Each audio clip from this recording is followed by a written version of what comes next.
Et bienvenue sur la chaîne, on va parler des résultats d'Intuit aujourd'hui qui sont tout simplement sortis avant-hier quand hier quand je fais la vidéo, avant-hier quand vous voyez cette vidéo.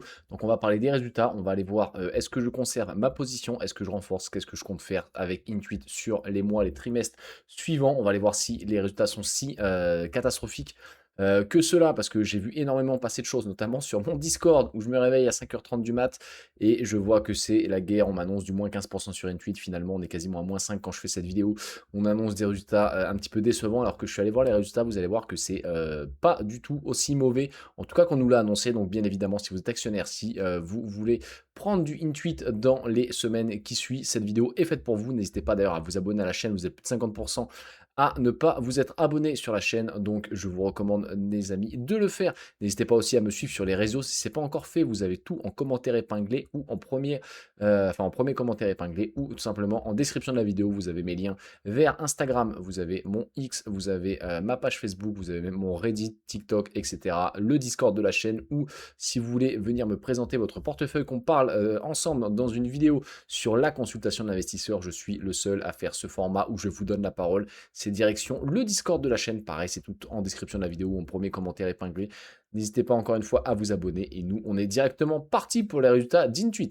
Donc pour comprendre simplement comment Intuit gagne de l'argent, on a plusieurs segments de revenus. On va être assez rapide, je vais être assez rapide, assez concis, et on va aller directement droit au but. On a le segment QuickBooks. Donc en gros, ce qu'il faut comprendre, c'est qu'Intuit récupère tout ce qui va être PME via le QuickBooks Online Accounting, et en fait derrière ils vont leur vendre du online service. Ça va être tout simplement de la comptabilité, des factures de dépenses, les salaires et gestion des employés, paiement des clients, paiement des fournisseurs, un compte bancaire, du financement, le suivi de temps des employés avec le Times, et vous avez aussi Mailchips, mais ça va être une autre paire de manches.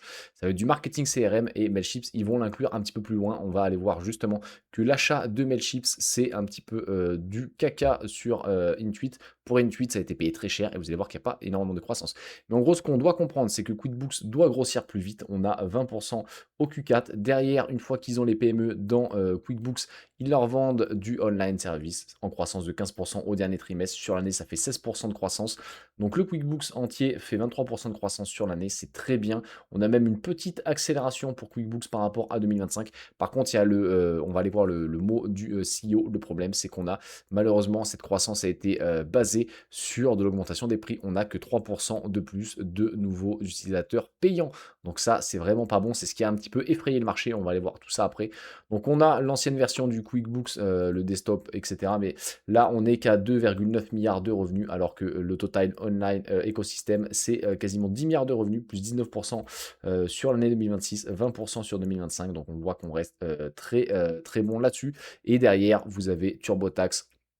Donc TurboTax, c'est tout simplement, je me le suis noté parce que j'ai Alzheimer, je ne me souviens plus où est TurboTax. Il me semble que, si je dis pas de conneries, ouais, TurboTax, c'est pour comment dire, la gestion des impôts du particulier américain.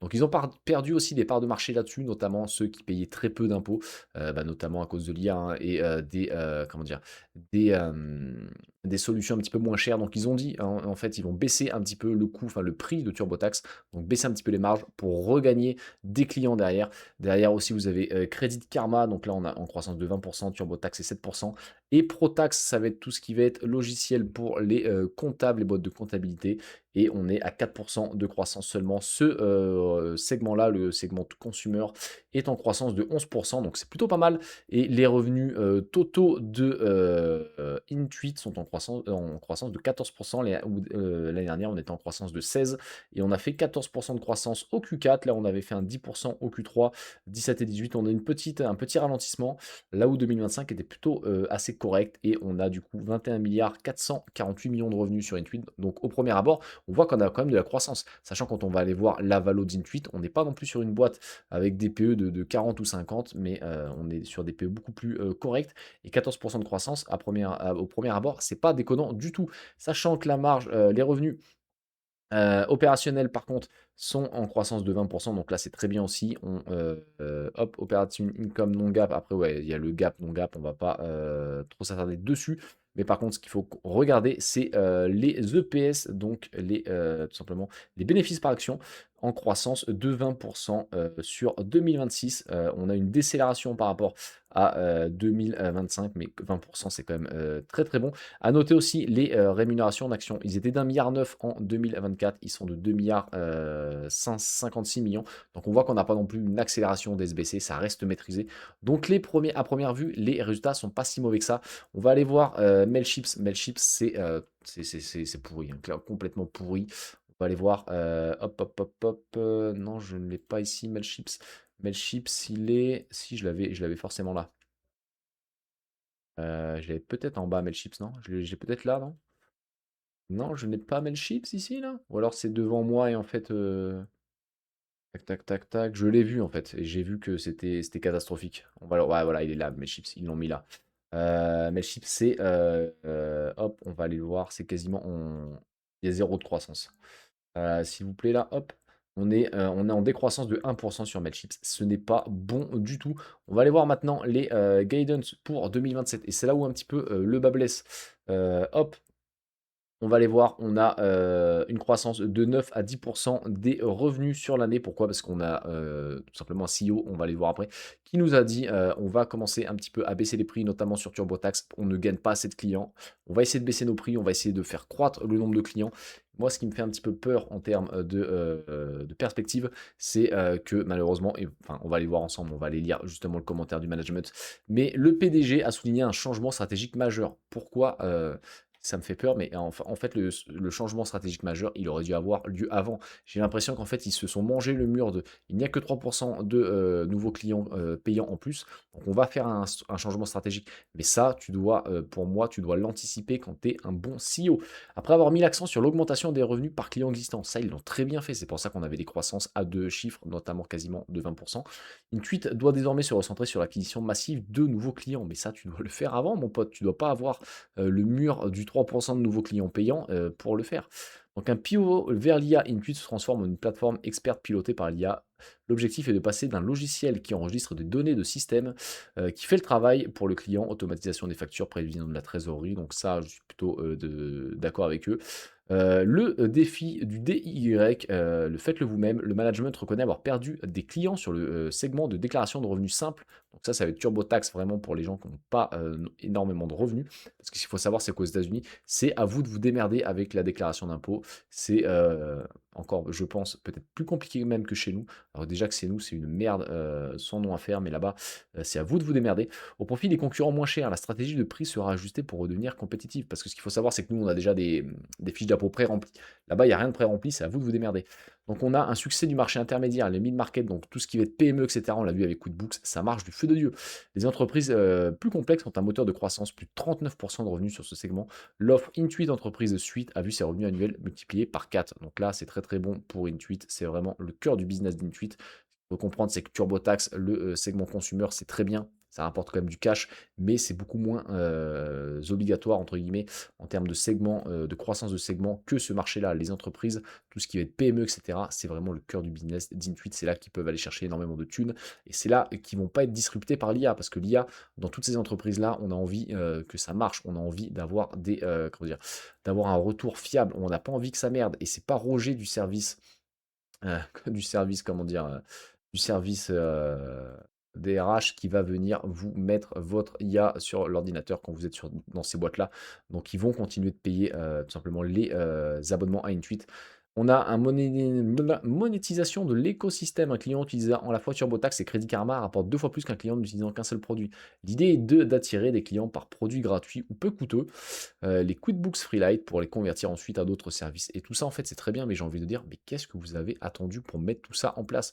Ok, on fait du croissance de 20% par an, mais j'ai l'impression, en tout cas, ce qui me donne l'impression, c'est qu'on a essoré les clients comme on a pu depuis 2 ans, et maintenant on va essayer de faire autre chose parce qu'on voit qu'on a pas énormément de croissance de nouveaux utilisateurs.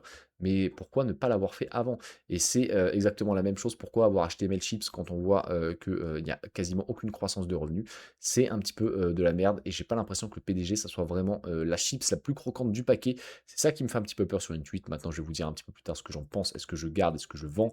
Les perspectives, donc on a dit croissance de chiffre d'affaires, prévision entre 23 milliards 228 millions et 23 milliards 500 millions, soit une croissance de 9 à 11%, un ralentissement par rapport aux 14% de l'année précédente.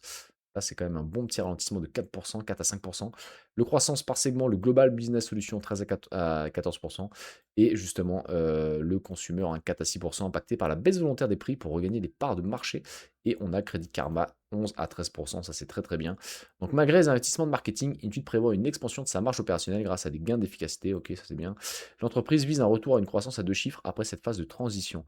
Donc la phase de transition, ils nous disent même pas combien de temps ça va durer, est-ce que c'est que sur l'année 2027? On est un petit peu laissé sur notre fin à voir un petit peu. Franchement, je suis pas trop inquiet, mais je suis pas, à l'aise à avoir Intuit vraiment en cœur de portefeuille. Maintenant, on va parler un petit peu de ma position et ce que je compte faire. Donc pour moi, clairement, je vais vous le dire, Intuit, c'est, un très beau dossier. On a, des, résultats qui, je trouve, sont, très corrects. En tout cas, c'est un petit peu ce que j'avais pricé quand j'avais regardé l'action et je l'ai pas noté, mais on a aussi 5,5 milliards de dollars qui ont été consacrés au rachat d'actions sur l'année et le dividende a augmenté de 15%. Donc on a quand même un petit retour à l'actionnaire du côté d'Intuit, il ne nous oublie pas.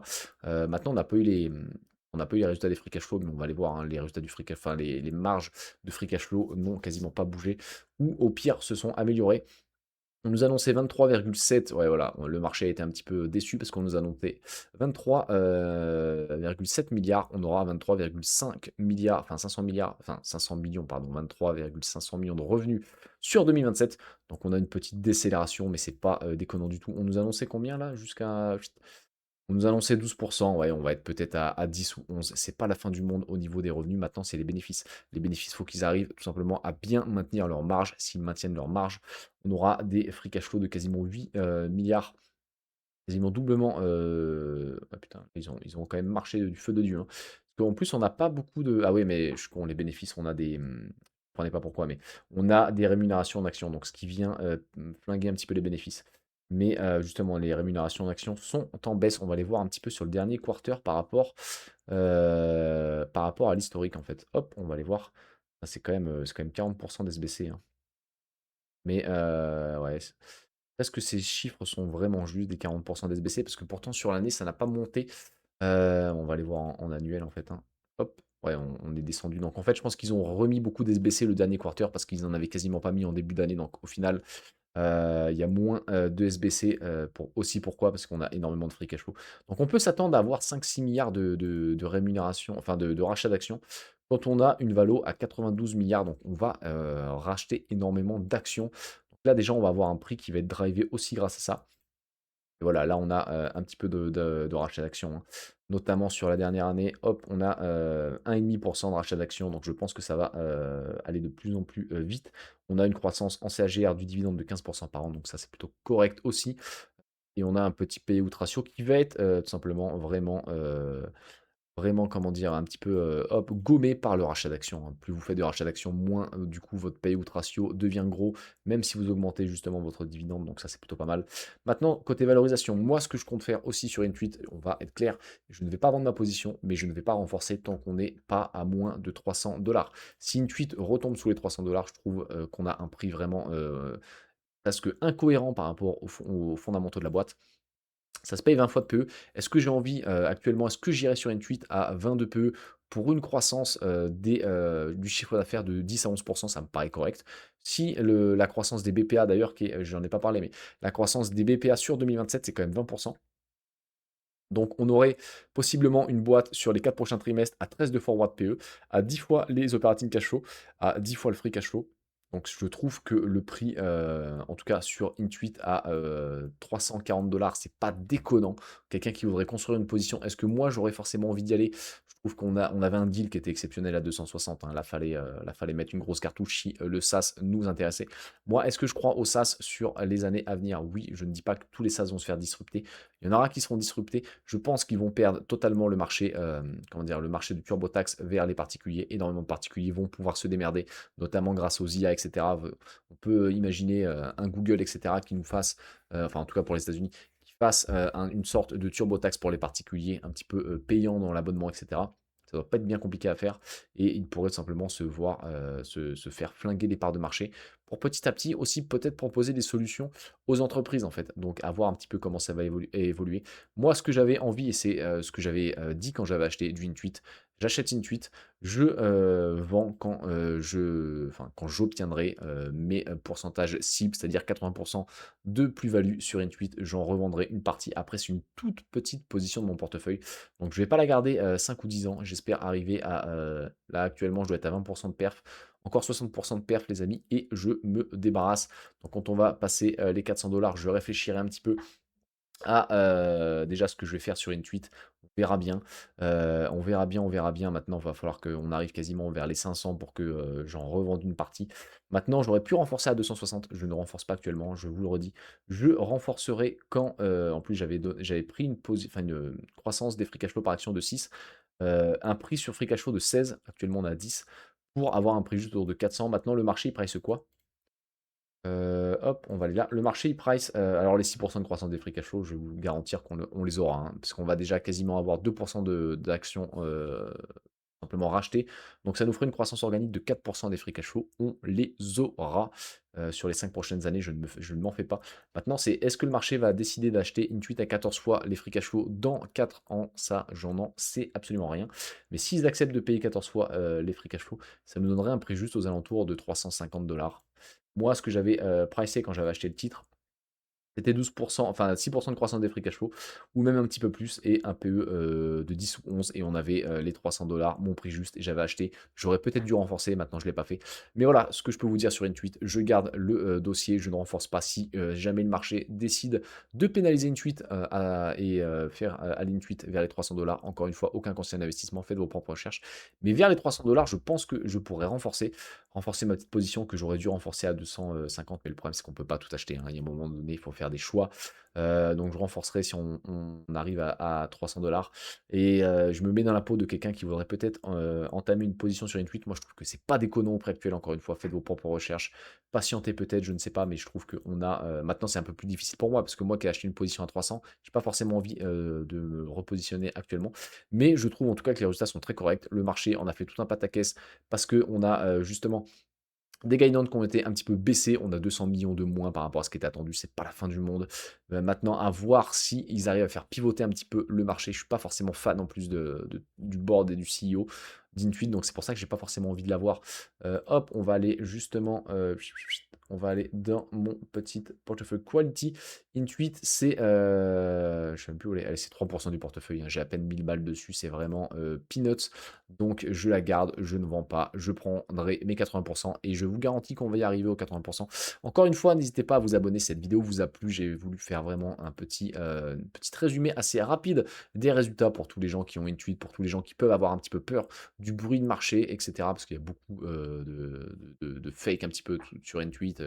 Oui, le ça c'est mort, etc. En fait, quand vous analysez les résultats, c'est loin d'être mauvais. Maintenant, on a un CEO qui, je trouve, bah, il me fait laisser un petit peu, il me fait rester sur ma faim, hein. Je ne comprends pas pourquoi ce virage n'a pas été pris il y a plusieurs trimestres, parce qu'ils l'ont vu, hein. Ils n'ont pas attendu la fin d'année pour avoir le +3, pour avoir un mail où on lui a dit: «Eh mon coco, on n'a que 3% de clients payants en plus, de nouveaux clients en plus, va peut-être falloir faire quelque chose». Donc j'aurais aimé en fait, ce pivot-là, il y a quelques trimestres. C'est pour ça que j'ai pas forcément envie de mettre une méga cartouche sur Intuit, même si je trouve que le business model reste très sympa malgré l'IA. Je pense que tout ce qui va être PME est verrouillé au moins sur les 5 à 10 prochaines années via Intuit et le QuickBooks. Donc encore une fois, n'hésitez pas à vous abonner si ce n'est pas encore fait à tous mes réseaux. On se retrouve nous dimanche pour la vidéo spéciale Nvidia. On va aller dans le cœur du réacteur des résultats d'Nvidia. Je vous dirai ce que je fais de ma position Nvidia, première position du portefeuille avec 17% du portefeuille. C'était tout simplement Logic Invest. Portez-vous bien et n'oubliez pas, investir est une formidable raison d'être heureux.